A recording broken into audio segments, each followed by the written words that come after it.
देखो मेरा नाम। ये जो हमारा विकास बच्चा है ये प्रॉपर गंगानगर से है और पूरी साल इस इंस्टीट्यूट में ऑनलाइन बैच में ये बच्चा जुड़ा हुआ था। अब मैं इस बच्चे से और इनके पिताजी से बहुत अच्छे से एक एक करके बारीकी से क्वेश्चन पूछूंगा, क्योंकि ये बच्चा ऑनलाइन जुड़ा हुआ था। इसकी स्टोरी मैं आपको एक वीडियो बना के पहले बता चुका, आज ये आपके सामने है, मैं आपको इससे रूबरू करा रहा हूँ। सबसे पहले मैं विकास से एक पॉइंट पूछूंगा कि अपने बारे में बताएं, एड्रेस वगैरह आप एक बार डिटेल में बताएं। सर मैं नाथावाली श्री गंगानगर से बिलोंग करता हूं और श्री गंगानगर, और मैंने पूरे साल ऑनलाइन प्रिपरेशन की है रॉयल इंस्टीट्यूट से, और घर बैठ कर पढ़ा हूँ पूरे साल आप ऑनलाइन पढ़ें। तो ऑनलाइन में बच्चों के कई बार ये डाउट रहते हैं। पहले तो आप अपना रिजल्ट बताएं कि क्या रिजल्ट रहा आपका, कौन सी रैंक रही? सर मेरी कैटेगरी में 50 रैंक है और ऑल ओवर 71 रैंक है विद 318 मार्क्स। बहुत बढ़िया। ये वो बच्चा है जिसके 10th क्लास के अंदर, कारण चाहे कुछ भी रहा हो अभी मैं पूछ लूँगा, लेकिन 10th क्लास के अंदर ये एक बार में पास नहीं कर पाया। फिर इस बच्चे ने वापस हिम्मत की और 10th पास की, और इस बच्चे ने वापस साइंस सब्जेक्ट लिया, वो भी अपने आप में बड़ी बात है, और वो भी एग्रीकल्चर सब्जेक्ट लिया। 2020 के अंदर, 2018 में दोबारा 10th की, 2020 के अंदर इस बच्चे ने 12th कर ली, और 12वीं के साथ जिसको अपन बोलते हैं, इसने जेईटी की परीक्षा दी। जेईटी के अंदर इस बच्चे के 94 मार्क्स आए और केमिस्ट्री में केवल 11 नंबर आए। तो आज जब इस वीडियो को हमने शेयर किया था तो मैंने ये लिखा था कि कैसे 11 नंबर आने वाला बच्चा केमिस्ट्री में आरसी उदयपुर पर नॉर्मल सीट पर पहुंचा। अब इस बच्चे से पूछते हैं कि पहले तो ये कि इसके ये फेल होने का क्या कारण रहा इसका उस टाइम 2017 में। मेरा पूछने का उद्देश्य केवल इतना साक है कि हो सकता है इस तरीके के बहुत सारे बच्चे हो जिनका किसी न किसी कारणवश एक बोर्ड क्लास का रिजल्ट डाउन रह गया हो, और एक बोर्ड क्लास का रिजल्ट डाउन जब किसी बच्चे का रह जाते हैं तो कॉलोनी के अंदर, समाज के अंदर उसको बच्चे को इग्नोर करना शुरू कर देते हैं कि फलान सिंह जी का बच्चा तो कोई काम का नहीं है। जनरली यारी दोस्ती भी घट जाती है। तो इस बच्चे का एक्चुअल क्या कारण रहा और इसने कैसे हिम्मत की और वापस इसका क्या परफॉर्मेंस रही, इसी से पूछते हैं। आप बताएं बेटा, जनरल वे में 10th में सब निकल जाते हैं, आपका क्या कारण रहा उस टाइम कि आप अटक गए? कौन सी आपकी ऐसी आदतें थी या कोई फैकल्टी कारण रहा, क्या कारण रहा? आप पास में रखिए इसको। जी सर, पहली बार जब 10th के एग्ज़ाम्स दिए, फैकल्टी के कुछ ऐसा नहीं था कि सब बढ़िया टीचर्स थे, बढ़िया स्कूल था, बट मेन रीज़न जो मुझे लगता है वो ये था कि मेरी संगत गलत रह गई थी। मैं गलत दोस्तों के साथ में रहने लग गया था और इधर उधर हम घूमते रहते थे, और मैथमेटिक्स मेरी पहले से कमज़ोर थी, ना मैंने उस पर ज़्यादा गौर किया कि कमज़ोर है क्या, कैसे पेपर करूँगा मैं। और यही मेन रीज़न मेरे को लगता है कि संगत का रीज़न था कि जो दोस्त साथ में रहने लग गया था जिनके, कि वो भी ऐसी सी कुछ कंडीशन जो मेरी रही थी वो भी उनकी रिज़ल्ट के टाइम वो कंडीशन रही थी मेरे साथ। हालांकि कुछ ऐसे फ्रेंड्स थे जिन्होंने सिटी टॉप की थी और अभी बहुत अच्छे कॉलेजेस में वो पढ़ रहे हैं, बहुत बढ़िया कोर्स कर रहे हैं, और मैं उस टाइम रह गया था इस तरह। अच्छा, कुल मिला के ये बोलना चाह रहे हैं कि सर मेरे जो साथी थे उनका इन्वायरमेंट ऐसा था कि पढ़ाई से रिलेटेड बिल्कुल नहीं था। जनरली जिनके साथ मैं रह रहा था वो इधर उधर घूमना फिरना या गलत लाइन जिसको आप कह सकते हो, मतलब पढ़ाई वाली लाइन नहीं, इसका मतलब दूसरी लाइन में वो बच्चे बिजी थे। उसके साथ में ये बच्चा भी शामिल हो गया। धीरे धीरे करके बोर्ड के एग्जाम हो गए और मैथ इसकी वैसे कमज़ोर थी, प्रैक्टिस थी नहीं, ये बच्चा रह गया। उसके बाद में इस बच्चे ने हिम्मत की, 12th जब 10th वापस की तो दोबारा 10th में आपके कितने % आए? सर जब दोबारा 10th की तब मेरे 77% थे। बहुत बढ़िया। और फिर आपने जब साइंस ले ली तो 12th का आपका क्या रिजल्ट रहा? 12th में भी सर मेरे 77% रहे थे। बहुत बढ़िया, दोनों में आपके 77 रहे। जब आपने जेईटी की एग्जाम दी तो आपके कितने मार्क्स आए थे? सर जब सेकंड टाइम जेईटी दिया तो 94 के अराउंड मेरे मार्क्स थे, और जिसमें भी केमिस्ट्री में सबसे कम, जैसे कि आपने बताया, 11 ही नंबर थे। बहुत बढ़िया। तो फिर आपने ये कैसे सोचा? क्योंकि जब कई बार बच्चे यूँ सोचते हैं कि मैं एक साल तैयारी करूँ नहीं करूँ, मैंने तो इस बार दिया तो मेरे तो केवल 94 मार्क्स ही आए हैं, तो आपके ये कैसे दिमाग में आया कि नहीं मैं एक साल तैयारी करके निकाल दूंगा? कहाँ से आपको ये इन्फॉर्मेशन मिली, कैसे आप रॉयल के साथ जुड़े? सर रॉयल की मुझे जानकारी इंटरनेट से मिली, कुछ दोस्तों ने बताया, और जब मैंने चेक किया कि प्रीवियस ईयर्स के रिज़ल्ट्स चेक किए मेनली मैंने कि पीछे क्या रिज़ल्ट रहा है इंस्टीट्यूट का, तो पाया कि अप्रॉक्सीमेटली हर ईयर रैंक देते हैं ये, और टॉप 10 में तो हर साल ही रैंक रहती है इंस्टीट्यूट की। तब मैंने और कोई इंस्टीट्यूट सर्च नहीं किया, मैंने कहा कि अपन फ़ोन करते हैं, और मैंने और मेरे दोस्तों ने फ़ोन किया, इंस्टीट्यूट में पता किया, तो उन्होंने कहा कि अभी कुछ ही दिन बाद में एक ऑनलाइन कोर्स के लिए स्कॉलरशिप टेस्ट था, तो मैंने वो अटेंड किया, उसमें मुझे 25% स्कॉलरशिप मिली और मैंने तुरंत वो ज्वाइन किया, ऑनलाइन कोर्स ज्वाइन किया। अच्छा, बहुत बढ़िया। कुछ बच्चे ये पूछना चाह रहे हैं कि आप कितने घंटे जो पढ़ते थे, मतलब ये पहले उन बच्चों का क्वेश्चन उठा लेता हूँ कि कितने घंटे आप पढ़ते थे, घर पे थे तब? सर ये तो कभी कैलकुलेट नहीं किया कि कितने घंटे पढ़ता था, ये ज़रूर देगा कि कितने घंटे नहीं पढ़ता था। तो उसमें जैसा कि इंस्टीट्यूट में बताया गया था कि 6 to 7 आवर्स की स्लीप आपके लिए बेटर है, और उसके अलावा जो और बाकी के काम रह जाते हैं उनके लिए हम अराउंड 3 या 3.5 घंटे निकालते थे। तो उस हिसाब से लगभग 9-10 घंटे और कुछ काम होता था 24 घंटे में से, बाकी पढ़ना ही होता था सुबह से उठकर शाम तक। जैसे क्लासेस लगती थी, क्लासेस अटेंड करते थे, उसके बाद में जैसे कि बताया गया था इंस्टीट्यूट में जो पढ़ाया गया है उसे रोज़ की रोज़ रिवाइज करना है, प्रैक्टिस करनी है, DPPs और एक्सरसाइज सॉल्व करनी है, और ये सब चलता रहता था। बहुत बढ़िया। कुल मिला के ये यूँ कहना चाह रहे हैं कि संस्थान के साथ जब मैं जुड़ गया उसके बाद में कर्जा लेके नहीं सोया, मैंने टाइम नहीं देखा। कर्जा का मतलब है रोज का पढ़ाया हुआ मैंने रोज कवर किया। बस इसकी सफलता का मूल मंत्र यही है कि रोज की रोज ये प्रैक्टिस सोल्व करता। रही बात घंटे की, तो इसने उल्टा जवाब दिया है कि मैं तो एक स्टूडेंट हूँ, अब मुझे क्या चाहिए सोने के लिए, तो 6 घंटे चाहिए, बाकी और एक्टिविटी के लिए 2-3 घंटे चाहिए। बाकी के टाइम में मैं या तो पढ़ता था, या तो सर पढ़ाते थे तो क्लास लेता था, बाकी खुद प्रैक्टिस करता था और मस्त रहता था। और मैं आपकी जानकारी के लिए बता दूं, इंस्टीट्यूट के अंदर स्टाफ इस तरीके से पढ़ाते हैं कि शायद ही बोर होते होंगे। एक बार पूछ लेता हूं मैं। नहीं सर, बोर तो कभी नहीं होने दिया, बहुत बार भी इसमें मजाक भी होता रहता है और मन लगा रहता था। क्योंकि जब मैंने ज्वाइन किया था इंस्टीट्यूट तो मुझे लगा कि जैसे नॉर्मली पढ़ाते हैं स्कूल्स में और बाकी कोचिंग्स में वैसे ही स्टाफ होगा, वैसे ही पढ़ाई होगी कि आएंगे सर पढ़ाएंगे और चले जाएंगे।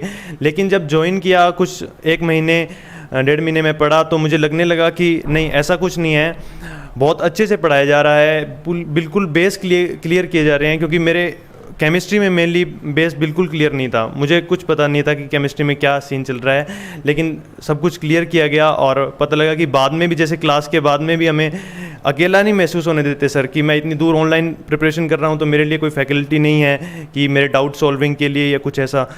हम जब चाहें इंस्टीट्यूट से कांटेक्ट कर सकते हैं, अपने डाउट क्लियर कर सकते हैं। तो ऐसा कुछ नहीं था कि बोर होंगे क्लास में, ऐसा बिल्कुल कभी नहीं फील हुआ। बहुत बढ़िया। आपने एक बात कही, उसको मैं वापस रिपीट करूंगा कि जैसे आपने ये कहा कि मेरी गलत संगत थी, तो मैं उसकी डिटेल तो नहीं जानना चाहता, लेकिन मैं गलत संगत में यूँ मान लेता हूँ कि मोबाइल का आदि जो होता है उसको भी गलत संगत में काउंट करते हैं सोशल मीडिया से। तो आपका क्या रहा सिस्टम, क्या रहा रॉयल के साथ में सोशल मीडिया को लेके? क्योंकि आपके हाथ में तो 24 घंटे मोबाइल था, तो वो थोड़ा सा बच्चों को आप क्लियर करें। सर मोबाइल का तो कुछ ऐसा था कि रॉयल इंस्टीट्यूट ज्वाइन करने से पहले तो एक हिसाब से बोल सकते हैं एडिक्शन था मुझे मोबाइल का और सोशल मीडिया का। बट जैसे ही ज्वाइन किया, ना तो टाइम मिलता था मोबाइल के लिए और ना ही कभी मन किया कि मैं सोशल मीडिया पर जाऊं, कुछ चेक करूं या फिर ऐसा कुछ। और सोशल मीडिया से बिल्कुल दूर हो गया था और बाकी भी जो ऐप्स वगैरह हैं और भी कुछ काम थे मोबाइल में, उनसे भी मैं दूर रहा। ओनली जब क्लास लगती थी, क्लास अटेंड करते थे, या फिर कभी बाई चांस कभी डाउट आ गया, कोई माइनर डाउट आ गया जो पूछने वाला नहीं था, तो गूगल वगैरह पे सर्च करने के लिए, इसी के लिए मैंने यूज़ किया है पूरे साल मोबाइल को। और वैसे सोशल मीडिया में बिल्कुल भी नहीं था। बहुत बढ़िया।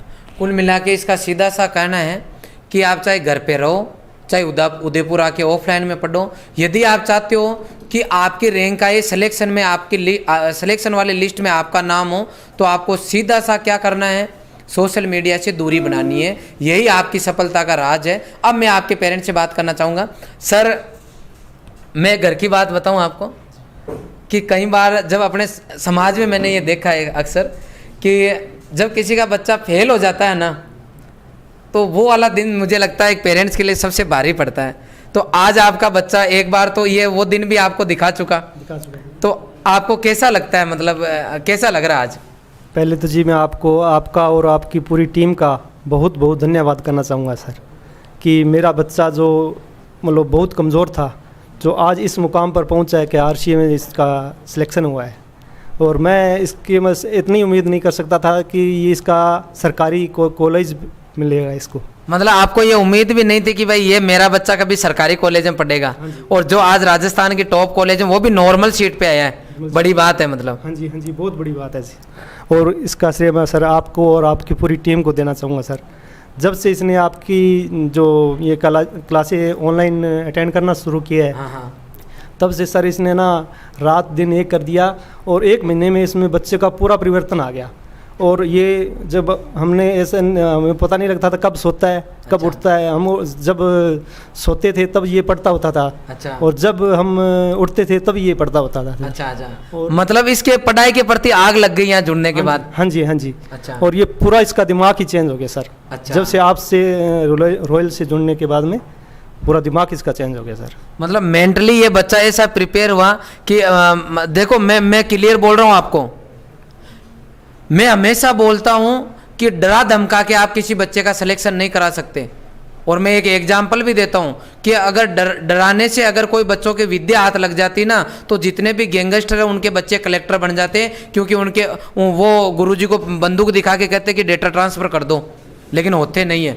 जब तक आप आत्मा से कुछ नहीं करोगे ना, तब तक कुछ नहीं होता। अच्छा, जिस दिन आप चेंज होगे ना, उसी दिन आपकी सरस्वती माँ आपकी खुद की हो जाएगी, लेकिन आपको चेंज होना पड़ेगा। इसका ये सीधा सा एग्जाम्पल विकास है। आप इनके पेरेंट्स से सुन सकते हो कि 1 महीने के अंदर अंदर, जो तो हमारे पास ऑफलाइन नहीं है बच्चा, आप समझना हमारे यहाँ के गुरुजी कितना दम रखते हैं अपने आप में, अपनी बात में कितना दम रखते हैं कि 800 किलोमीटर, कितना किलोमीटर दूर है आपका घर यहाँ से? लगभग सर 750 से 800 किलोमीटर दूर है। 750 से 800 किलोमीटर दूर जिस बच्चे की कभी हमने शकल तक नहीं देखी, केवल बात से, केवल बोल के उस बच्चे का हृदय परिवर्तन हुआ है। मैं एक बार मेरे पूरे स्टाफ को हार्दिक शुभकामनाएं देता हूं कि वास्तव में ही जो क्वालिटी है वो आपने बच्चे को दी है और दिल से दिया है। मतलब दक्षिणा, गुरु दक्षिणा एक अलग मैटर है, लेकिन गुरुजी का मेन काम है दिल से बच्चे को देना, और दिल से जब बच्चे को देते हैं तो ही बच्चे के समझ में आता है, तभी उसका हृदय परिवर्तन होता है। अब सर आप मुझे एक चीज़ बताएं कि कुछ ऐसे और भी बच्चे होंगे जो 10th क्लास तक फेल हो गए या कुछ और कारण हो गया, या कुछ पेरेंट्स अपने बच्चों को कमज़ोर समझते हैं। हालांकि जैसे ये बच्चा ऐसे अराउंड इस संस्थान से अराउंड 200 बच्चे लगभग ऐसे सिलेक्ट हो गए जिनके 10th और 12th में फर्स्ट डिवीजन नहीं है, या तो किसी एक में या दोनों में 200 बच्चे अराउंड हो गए। अब उनमें से ये एक है, इसका 2021 का लेटेस्ट एग्जाम्पल है, क्योंकि सबसे टफ पेपर इस बार आया था। ये बात तो माननी पड़ेगी अपने को कि वास्तव में पेपर टफ था, और इस तरीके का पेपर आया था क्योंकि एग्रीकल्चर टफ आने से वो पेपर टफ हो गया। अगर केमिस्ट्री आती तब तो नहीं होता, ठीक है। उस पेपर को भी अगर इस विकास ने निकाल दिया, तो मैं आपसे सर ये जानना चाहता हूं कि उन पेरेंट्स को आप क्या कहना चाहोगे जो अपने बच्चे को कमजोर समझते हैं, उनको क्या संदेश दोगे आप? सर उनको मैं यही संदेश देना चाहूँगा कि वो अपने बच्चे को के साथ जुड़ें और उसकी पढ़ाई में हर समय सपोर्ट करें सर। अच्छा, आप ये कहना चाहते हैं कि आप बच्चे का सपोर्ट करें और कोई ना कोई ऐसा सिस्टम दे जिससे कि बच्चा सेट हो। अच्छा, कई बार जैसे आप रहे होंगे तो क्योंकि ये गलत लाइन में जब पहले था 10th तक मान लो, या उसके बाद में जैसा भी रहा होगा, तो कई बार आपको यूँ लगता होगा कि खास मेरा बच्चा भी अच्छा करे यूँ? हाँ जी, ज़रूर मन में होता था सर, और मेरा हमेशा से ही मन रहा था सर भी इसको मैं कुछ कामयाब बनाऊँ। अच्छा, तो सर मैं हमेशा ही ये सोचता था कि ये कोई ऊंचे अच्छे स्कूल में, अच्छी यूनिवर्सिटी में पढ़े। अच्छा, तो सर मैं बहुत बहुत आपका धन्यवाद करना चाहूँगा सर, इसमें भी आपका बहुत बहुत रोल रहा है सर।